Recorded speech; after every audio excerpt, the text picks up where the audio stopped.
Good morning, everyone. Welcome to all and all.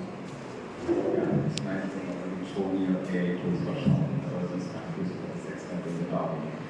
Okay, most respected honorable additional professors, Mr. Madam, Dean, Technology, the colleagues and my dear students.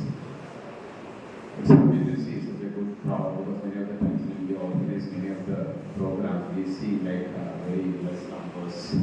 I think Madam has taken a hard work to bring such a good crowd in.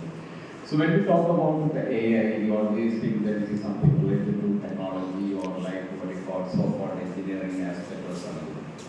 But of course, now we know without AI we cannot survive. We are in such an era that we cannot keep it apart from our life, even though it's in a technical field or in a medical field. Because when we say about what is there with an AI in the medical field, no? We are using each and every aspect of AI, and again and again, starting from the diagnosis aspect to the treatment aspect and selection of medicines and various diagnosis aspects, we use this AI imaging technologies and everything.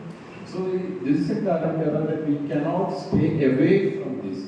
So in every aspect, so there are so many things, so it's come whether the AI will take over the human beings or not.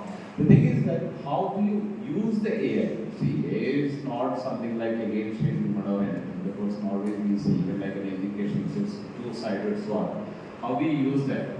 All the weapons can be used for the good and bad. So it's how do you use that AI